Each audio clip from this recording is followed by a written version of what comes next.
name is Norah Altwaijri. I work at Perkins and Will in our Los Angeles studio. I'm hired as an architect there. I have a degree in interiors as well, so I'm the person that floats between two. So I'm hired as an architect, but I work in interiors as well, pursuing licensure in both. And you said to describe the city. Well, Los Angeles, if you've ever been, if you are here, I call it the city that has everything. It's insane. Like, we have the mountains, we have the beaches, we have the ghetto, we have the downtown area, we have snow, we have everything. Like, you just want to do something, you can find it. It's such a big city that's interesting, design-wise, urban-wise. Like, I feel like it's decentralized. There's many centers in it. Like, it's not just like New York. When you see New York, you know it's New York. LA it's like multifaceted. There's a lot of things happening in the city. How would you describe the design industry in LA? Very vibrant, and it's changing. It's the city is kind of reinventing itself. They're trying to from the homeless shelters all the way to like Olympics 2028. It's like there's so many things happening in the city, and a lot of opportunities. And everyone's competitive. Like, I'm seeing it with, like, I have friends at HOK, and I have friends at Gensler, and it's just everyone's trying to reinvent themselves. So I feel like the design industry here is trying to just adapt to all these things that are happening in the city. They're trying to update the metro system. They're trying to engage with the community more. They're trying to have less luxury building. Like, I feel like a lot of things are happening. It's just you have to have an open mind and kind of be open for the change, and just put your best foot forward and be part of it. That's so true. I feel that vibe when I come to LA. One of the architects in LA told me, they're like, New York is a place you love to go, but it's difficult to live. Mm-hmm. LA is one of those places that's difficult to visit, but once you live there, you love it. Would you agree with that, Norah? Yep. I've been here 3 times before living here. It is a different experience when you live here. Because when you visit, you're mostly stuck in a car going from one place to another, and you never understand the city. And it's like, why is there so much traffic? Where's everyone going? And it's interesting. And I didn't, even when I lived here, it took me 2.5 years or so to be like, yeah, I get it now. I love this city. So you have to live here too. That's good. I like that perspective. Firm overall, and then projects and that kind of stuff. So I don't know when everyone started working from home, but we kind of mobilized real quick. We started working from home, March 16. So this is week 6 or 7 right now. Our IT department mobilized us really quick. It was the Thursday we got announced, and Monday we started working from home, and all of us had our equipment ready, and all of us, it was just overnight, everyone just decided, because as you say, by day it changes. We had a meeting with our CEO that Monday before that Friday that we mobilized everything, that Thursday, and he told us we were resilient, we can still work at the office, we'll maintain a distance. He was telling us something else just on Monday. So it was insane, and they mobilized us real quick. Fortunately, Perkins Will hasn't had any layoffs until now, but they're starting next week.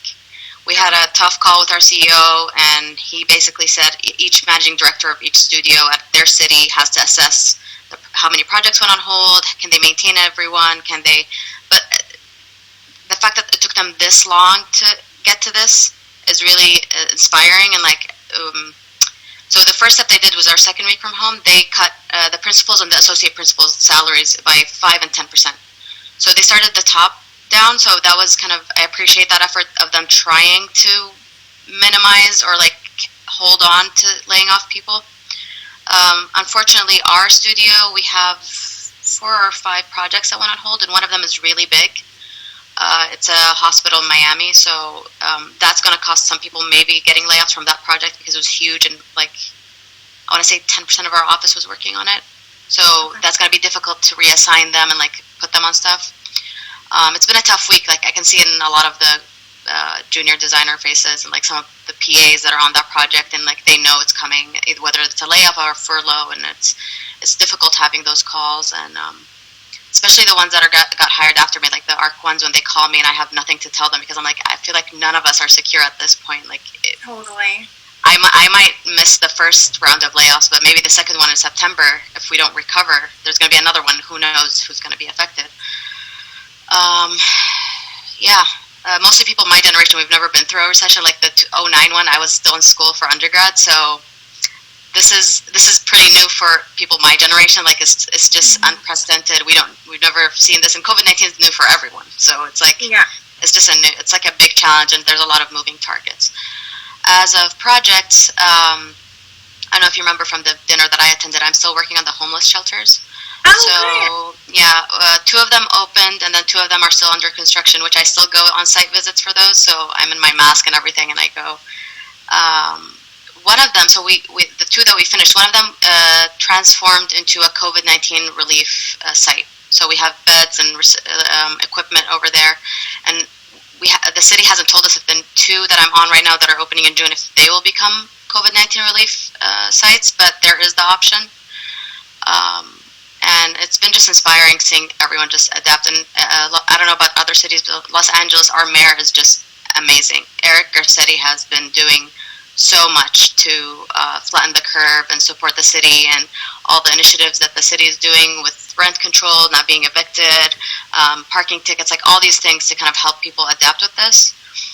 And then, ironically, the other project that I'm working on, super luxury Hollywood secret client that's a celebrity, and it's like I'm working on like 2 very different, like homelessness and like super luxury, super open it by my birthday next year kind of client. I'm like, that is just amazing.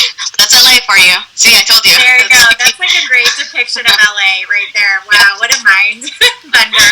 So crazy. Okay, so besides the big hospital project, are there any other projects like sector-wise that are going on hold? Or are you kind of feeling that's like the main one? And like, funny enough, all the ones that we have on hold now is healthcare. It's because they're reassessing and they're kind of trying to see what's going on before they move ahead. We have a big hospital project in Seattle that now they're kind of asking our designers, our interior designers, to replan it for COVID-19. So they're making more spaces, they're adding more rooms for testing, and one of our senior designers, Tina, she like mobilized that and like designed it real quick. Like she had a team, and she pushed it out within 2 weeks. She was there, like she was working with I think it was 3 designers in our office, all interior designers, and it's impressive what they did in 2 weeks. And they sent it out, and like they want this to get done, and because Seattle was also really impacted at the time. Yeah, it's mostly healthcare. 2 in Miami, and then a bunch here in California. I feel like that's kind of a trend. Like it feels like people either they're going quick through healthcare projects or they're on hold. So that's an interesting thing. So.